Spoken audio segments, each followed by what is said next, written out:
Okay, so it is time for the next chapter of the Enchanted Wood. So the children have just managed to get down from Roundabout Land, and there they are hanging to the topmost branches of the faraway tree. So let's see what happens as they start to climb down. This chapter is called Moonface and the Slippery Slip. I know lots of you will remember this is Moonface on the back.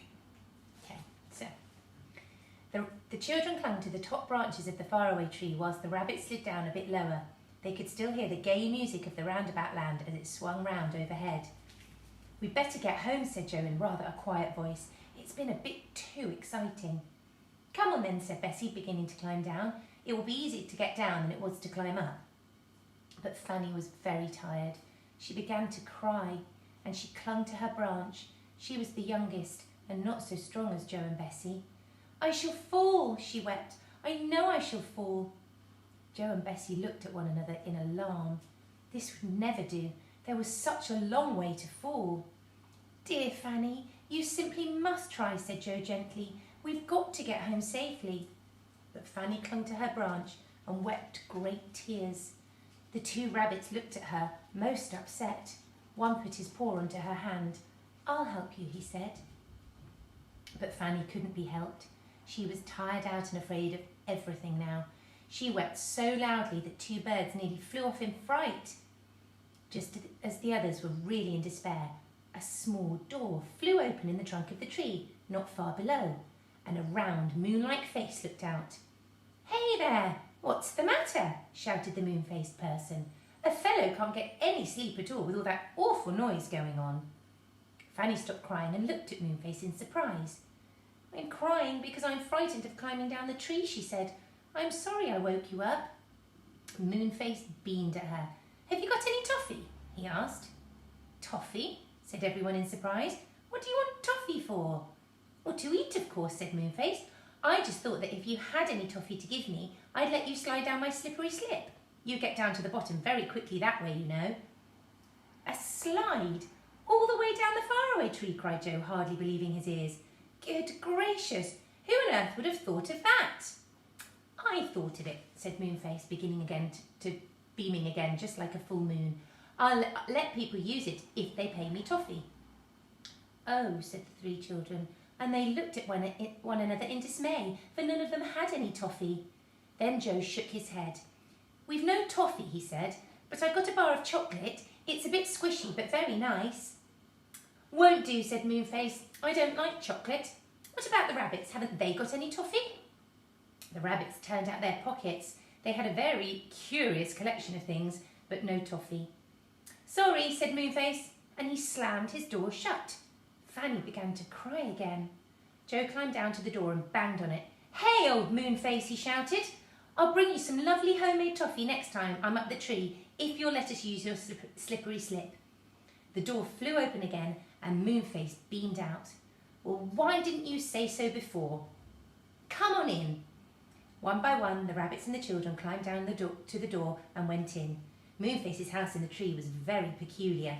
It was one round room, and in the middle of it was the beginning of the slippery slip that ran all the way down the whole trunk of the tree, winding round and round like a spiral staircase. Round the top of the slide was a curved bed, a curved table, and two curved chairs made to fit the roundness of the tree trunk.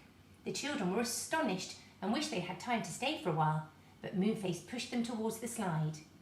"You want a cushion each?" he said. "Hey, you, rabbit, take the top one and you go first." One of the rabbits took an orange cushion and set it at the top of the slide. He sat down on it, looking a little nervous. "Go on, hurry up," said Moonface. "You don't want to stay all night, do you?" He gave the rabbit a hard push, and the rabbit slid down the slippery slip at a tremendous pace, his whiskers and ears blown backwards. Joe thought it looked a lovely thing to do, so he went next. He took a blue cushion, sat on it at the top of the slide, and pushed off. Down he went on his cushion, his hair streaming backwards. Round and round and round went the slippery slip inside the enormous trunk of the old tree. It was quite dark and silent and lasted a very long time, for the faraway tree was tremendously tall. Joe enjoyed every second. When he came to the bottom, his feet touched a sort of trap door in the trunk at the foot, and the trap door flew open. Joe shot out and landed on a big tuft of green moss, which was grown there to make a soft landing place. He sat there, out of breath, then he got up quickly, for he didn't want Bessie or Fanny landing on top of him. There's Joe. Bessie went next. She flew down on a fat pink cushion, gasping for breath, for she went so fast. Then Fanny went on a green cushion, and then the other rabbit. One by one, they shot out of the strange little trapdoor, which closed itself tightly as soon as the slider had gone through. They all sat on the ground, getting their breath and laughing, for it really was funny to shoot down inside a tree on a cushion. The rabbits stood up first. "We'd better be going," they said. "So pleased to have met you." They disappeared down the nearest burrow, and the children waved goodbye.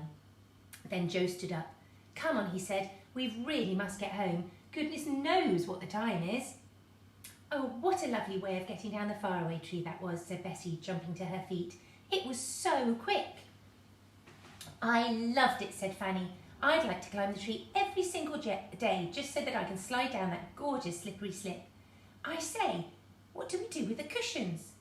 At that moment, a red squirrel, dressed in an old jersey, came out of the hole in the trunk. "Cushions, please," he said. The children gathered them up and handed them to the squirrel one by one. They were getting quite used to hearing animals talk to them now. "Are you going to carry those all the way up to Moonface?" asked Fanny in wonder. The squirrel laughed. "Of course not. Moonface lets down a rope for them. Look, here it comes." A rope came slipping down between the branches. The squirrel caught the end of it and tied the bundle of cushions firmly onto the rope. He gave 3 tugs and the rope swung upwards again, taking the cushions with it. "Good idea," said Joe, and then they all turned to go home, thinking as they walked of the strange and exciting things that had happened that day. They came to the ditch and jumped across. They went down the lane and through their little back gate. By the time they reached the cottage, they were ready to drop with tiredness. Their mother and father were not home yet. Bessie sleepily made some bread and milk. They undressed whilst the milk was heating, and then ate their supper sitting on their beds. "I'm not going up the faraway tree again," said Fanny, lying down. "Well, I am," said Joe. "Don't forget we promised old Moonface some homemade toffee. We can climb up to his house, give him the toffee, and slide down the slippery slip again. We don't need to go into any land at the top of the tree." But Bessie and Fanny were fast asleep, and very soon Joe was too, dreaming of the strange faraway tree and the curious folk who lived in its enormous trunk. So enjoy the rest of your evening, and I will see you tomorrow.